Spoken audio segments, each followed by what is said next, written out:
નમસ્કાર મિત્રો, મારી યુટ્યુબ ચેનલમાં તમારું હાર્દિક સ્વાગત છે. આજે આપણે વાત કરવાના છીએ કુંભેશ્વર મહાદેવના પટાંગણની ખાંભી બનેલી સત્ય ઘટના છે કે સુઈગામ તાલુકાના કુંભારખા ગામના કુંભેશ્વર મહાદેવના પટાંગણમાં જેવા મંદિરમાં દાખલ થઈએ એટલે ડાબી બાજુ હનુમાનજીની મૂર્તિની બાજુમાં એક પાળિયો છે. આ પાળિયામાં ફક્ત હાથનું ચિત્ર છે અને ચૂડી પહેરેલ હાથનું ચિત્ર છે. મારા મિત્ર શ્રી મહાદેવભાઈ બારડ પાળિયા પ્રેમીના લેખો વાંચતા મને જે જાણવા મળ્યું તે પ્રમાણે કોઈ સતીના પાળી આવા પ્રકારના ના હોય એવું કહી શકાય. આના વિશે ઘણા લોકો પાસે જાણવાનો પ્રયત્ન કર્યો, પણ નક્કી સમય અવધિ કે જે સતીનો પાળ્યો છે એના નામ ઠામ તો નથી મળી શક્યા. પણ એની પાછળ એક લોકવાયકા લોક વાર્તા જે અમુક વડીલો પાસેથી જાણવા મળી છે તે અહીંયા ટાંકું છું. આ વાર્તા તથ્ય કેટલું છે હું નથી જાણતો, પરંતુ કોઈ એવા વ્યક્તિ સુધી આ લખાણ કે લેખ પહોંચે અને એમને પાકી જાણકારી હોય તો આપણને મળી પણ શકે માટે પ્રયત્ન કર્યો છે. એમ કહેવાય કે વણજારા જાતિના લોકો પોઠ્યો પર પોતાનો વેપાર અને વ્યવસાય કરતા અને એક મલકથી બીજા મલકમાં વિચારતો એ સમુદાય એટલે મરુભૂમિ મારવાડ રાજસ્થાન બાજુથી વણજારાની પોઠો આ વિસ્તારમાં ઉતરી હતી.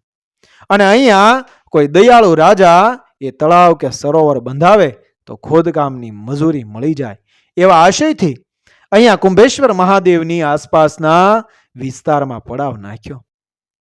આપણા વિસ્તારના એ ઘણા તળાવો આવા વણજારા સમુદાય દ્વારા એ ખોદવામાં આવ્યા છે. જે લોકમુખે સાંભળવા મળે છે એ દિવસે વણજારાના ઉતારે ઢોલ નગારા વાગે છે, કારણ કે એમના કબીલામાં આજે 7 જોડલા લગ્ન કરીને સાંસારિક જીવનમાં પગ પાડવા જઈ રહ્યા હતા. એટલે કબીલાના તમામ લોકો મોજ મસ્તીમાં હતા.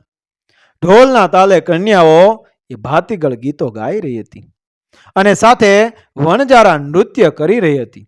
યુવાનો લાકડી તલવારના એ દાવ અને ક્યાંક શારીરિક કરતબો ઢોલના તાલે બતાવી રહ્યા હતા. રાતનો સમય કબીલાના સરદાર એક ઢોલીએ બેસીને જોઈ રહ્યા છે. આજુબાજુમાં એ વડીલ વૃદ્ધ વણજારા બેઠા છે. ફાનસના ચારેકોર અજવાળે સૌ આનંદમાં ઝૂમી રહ્યા હતા. પડાવની આસપાસ મસાલો એટલે કાકડા સળગી રહ્યા છે. એવામાં એક યુવાન લઘુશંકા કરવા મહેફિલ છોડીને બહાર જવા આવે છે. તો તેના સાથીએ એને ટોક્યો કે તું લાડો એટલે વરરાજા છે, આગે ના જતો. યુવાને વાત હસીને વાત મગજ પર ના લીધી, પણ કબીલાના ઉતારાથી 5 રાશવા એટલે કે અંદાજિત 300 મીટર છેટો આવીને લઘુશંકા કરવા બેસે ત્યાં તો એને દૂરથી પડકાર સંભળાયા કે આડા ફરજો, કાળ મુખાઓને પકડજો.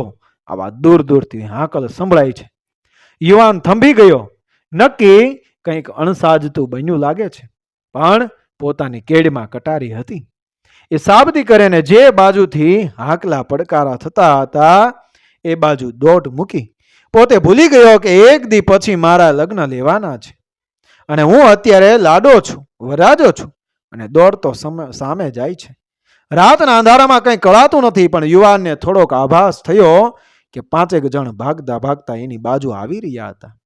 યુવાનને હવે થોડીક વાત સમજાઈ ગઈ હતી કે પાછળ આવતા લોકો આ લોકોને જ પકડવા આવી રહ્યા છે અને આ કંઈક અવળું કામ કરીને ભાગી રહ્યા છે. યુવાને સામે પડકાર કર્યો, ઊભા રહો, શું કાળો કામો કર્યો છે? થોભી જાઓ, આગળ હું તમને નહીં જવા દઉં. એમ કહીને આડો ફેર્યો. પણ સામે 5 લૂંટારા હતા જે કોઈના ગામમાં લૂંટ ચલાવીને ભાગી રહ્યા હતા. પાછળ આવતા લોકો અમને જ પકડવા આવતા હતા, પણ યુવાન એકલો ને લૂંટારા 5. પકડાઈ જવાની બીકમાં લૂંટારા યુવાન કે ધમકાવે છે, જતો રહે બીજાના વાદમાં તું વધેરાય એટલે કે મરાઈ જઈશ. પણ જેનો ઉછેર નીતિ ધર્મના સંસ્કારોના સિંચનથી થયો હોય એ આવા સમયે પોતાનો ધર્મ ના ભૂલે. એમ યુવાને કહ્યું કે મારા જીવતે જીવતો તમને અહીંયાથી આગળ નહીં જવા દો. જપાજપી થઈ યુવાને ઘણો પ્રયત્ન કર્યો, પણ પોતે એકલો ને સામે 5. યુવાન વીરતાથી લડ્યો. 2 લૂંટારાને કટારથી ઘાયલ કર્યા. એમાં એક લૂંટારાએ પાછળથી ઘા કર્યો. યુવાન નીચે પછડાયો અને જેવો નીચે પછડાયો કે બીજા 2 લૂંટારા એના માથે બેસી ગયા. આ બાજુ આખો કબીલાના વણજારા સમુદાય ઢોલ નગારાના અવાજમાં એ કંઈ સાંભળી ના શક્યા. સૌ પોતાની મસ્તીમાં અહીંયા પાછળથી જે વાર આવતી હતી તે નજીક પહોંચવા આવી હતી. હવે લૂંટારા પાસે જાજો સમય નહોતો એટલે યુવાનના માથા પર અને ગરદન પર ઘા કર્યા. યુવાન બેભાન થઈ ગયો. લૂંટારા ભાગી નીકળ્યા, પણ થોડા આગળ ગયા ત્યાં ખંડેર દિશામાં મંદિર દેખાયું. એટલે ખંડેર મંદિરમાં લૂંટાર સંતા એટલે છુપાઈ ગયા. લૂંટારાને પકડવા આવતા લોકોએ જોયું તો એક યુવાન રસ્તામાં બેભાન અવસ્થામાં પડ્યો જ છે. અહીંયા યુવાનને જેણે જતા પહેલા ટોક્યો હતો એને યાદ આવ્યું કે લઘુશંકા કરતા આટલી વાર કેમ લાગી છે, એટલે એ પણ એ બાજુ આવે છે. કબીલાના ઉતારાથી થોડોક આઘો આવ્યો. ત્યાં એને થોડીક દૂર હિલચાલ જોવા મળી. એ પણ દોડીને ત્યાં પહોંચ્યો અને પૂછ્યું કે શું થયું છે. પણ લૂંટારાની શોધમાં નીકળેલ યુવાનોએ કહ્યું કે આ યુવાન કોણ છે. નજીક જઈને જોયું ત્યારે એના મોઢેથી ચીસ નીકળી ગઈ કે આ તો અમારા કબીલાનો યુવાન છે. ઘાયલ યુવાનને પોતાના હાથથી ઊંચકવાનો પ્રયત્ન કરે, પણ યુવાનનો આત્મા દેહ ત્યાગ કરીને એ સરગા પરની શેરીએ સીધાવી ગયો હતો. કબીલામાં ખબર પડી કે ઢોલ નગારાનો અવાજ શાંત થઈ ગયો અને આખા કબીલાનો હર્ષ ઉલ્લાસ માતમમાં ફેરવાઈ ગયો. લૂંટારાની પાછળ આવેલ લોકોએ આખી હકીકત કહી અને એવો અંદાજ મૂક્યો કે કદાચ આ યુવાને લૂંટારાઓને આંતર્યા હોય તો લૂંટારાના હાથે આ યુવાન કામ આવી ગયો હોય. યુવાનને ઉપાડી ઉતારે લાવ્યા, પણ જેની હારે એટલે સાથે યુવાન સવારે મંગળ ફેરા ફરવાનો હતો એને કાને વાત પહોંચી. ત્યાં તો હૈયાફાટ આક્રંદ કરતી દીકરી આવી. દીકરીના આક્રંદથી એવો સોપો પડી ગયો કે કોઈની જીભ નથી ઉથલતી. શું કહેવું કે કઈ રીતે સાંત્વના આપવી કોઈને સૂઝતું નથી. દીકરીના રુદન અને મરસ્યા કઠોર હૃદયના માનવીના હૃદયને પણ ચીરી નાખે એવો આર્તનાદ નીકળે છે. આખો સીમાડો ઘડીકમાં તો સુમસામ અને ભેંકાર થઈ ગયો. સૌ કોઈ સવાર થવાની વાટ જોવે છે. દીકરી રોઈ રોઈને બેભાન થઈ પાછી ભાન આવે અને પાછો આક્રંદ કરે. ત્યાં હાજર લોકોના હાથમાં હવે પ્રાર્થના કરવા સિવાય કોઈ વિકલ્પ નહોતો. ઝટ સવાર પડે એવી આશામાં સૌ ભૂમિમાં દ્રષ્ટિ ખોડીને પગભર બેઠા છે. સવાર પડવાની તૈયારી થઈ. કબીલાના સરદારે સૂચના આપી કે હવે જે થયું તે આપણા ભાગ્ય હશે. અગ્નિદાહ દેવાની તૈયારી કરો.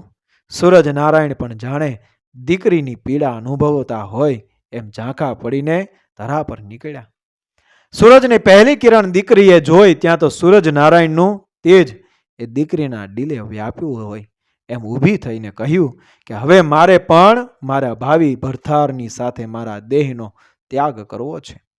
સૌ સમજી ગયા કે દીકરી સાથે ચડવાની સતી થવાની વાત કરી રહી છે. દીકરીને વારવાનો નિરર્થક પ્રયાસ કર્યો, પણ દીકરી માની નહીં અને ચિતા તૈયાર થઈ અને દીકરી પોતાના ભાવિ ભરથારનું માથું લઈને ચિતા પર 16 શણગાર સજીને બેસી ગઈ.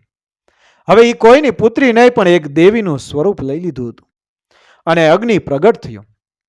અગ્નિદેવ સતીના દેહનો સ્પર્શ કરે એના પહેલા સતીના મોઢેથી સવાલ નીકળ્યો કે જેણે પણ છેતરીને આવું એ ઘોર પાપ અંધારી રાતે કરીને મારા જીવનમાં અંધારું કહ્યું છે એ ક્યારેય અજવાળું નહીં જોઈ શકે. આટલું કહીને સતીએ પોતાના દેહને અગ્નિદેવ ધરી દીધો. આ બાજુ લૂંટારા જ્યાં સંતાયા હતા તે ખંડેર મંદિર એટલે કુંભેશ્વર મહાદેવનું મંદિર હતું. રાતના અંધારામાં લૂંટારાને ખબર ન રહી અને લૂંટીને લાવેલ તમામ ધન અહીંયા મંદિરના પટાંગણમાં એ ખાડો ખોદીને દબાવી દીધું અને મંદિરમાં સંતાયા હતા. પણ આ તો એ મહાદેવ ભોળિયાની જગ્યા. આવું ઘોર પાપ કરીને અહીંયા આવ્યા હતા. સવાર પડી પણ લૂંટારાને સતીનો શ્રાપ નડ્યો. લૂંટારા આંધળા દ્રષ્ટિહીન થઈ ગયા.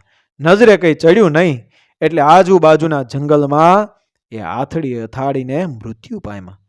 અને થોડા સમય બાદ આ લોકોના મૃતદેહો જંગલમાંથી મળી આવ્યા હતા.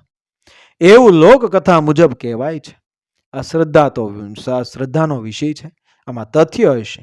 આવું આજના આધુનિક યુગમાં કોઈ પાસે મૂકીએ તો લોકો શંકા કરતા હોય છે અને પુરાવા પણ માંગતા હોય છે. પણ આવી લોકવાયકા થકી એ સમાજમાં એક સારો સંદેશ પણ એ જતો હોય છે. આવી વાતો એ આપણા બાળકોને જ્યારે સંભળાવવામાં આવે ત્યારે એમના બાળ માણસ પર ક્યાંક ને ક્યાંક ધર્મ, નીતિ અને શ્રદ્ધાના અંકુર ફૂટી નીકળે છે અને નીતિના માર્ગે ચાલવાની પ્રેરણા મળતી હોય છે. આવો મારો એ અંગત અભિપ્રાય છે. આ વાર્તામાં સર્પદંશથી લૂંટારાનું મોત થાય છે એવું પણ સાંભળવા મળ્યું છે. અલગ અલગ લોકોના મુખે સાંભળેલ આ લોક વાયકા એટલે લોકકથા અહીંયા મેં મારી આકલન શક્તિ પ્રમાણે એને શબ્દોરૂપી માળામાં પરોવીને એ આપની સમક્ષ મૂકવાનો પ્રયત્ન કર્યો છે.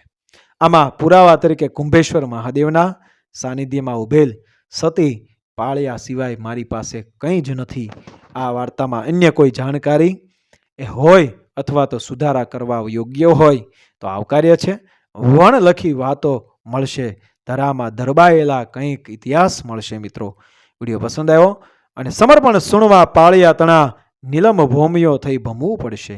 વિડીયો પસંદ આવ્યો મારી ચેનલ સબસ્ક્રાઈબ કરો, ફોલો કરો, શેર કરો. મળી આવી જ ઘટનાને પ્રેરણાદાયક વાર્તાઓ સાથે આગળના વિડીયોમાં. બન્યા રહેજો મારી ચેનલ સાથે. જય શ્રી કૃષ્ણ, રાધે રાધે, જય ભવાની, જય માતાજી, જય મા ભગવતી.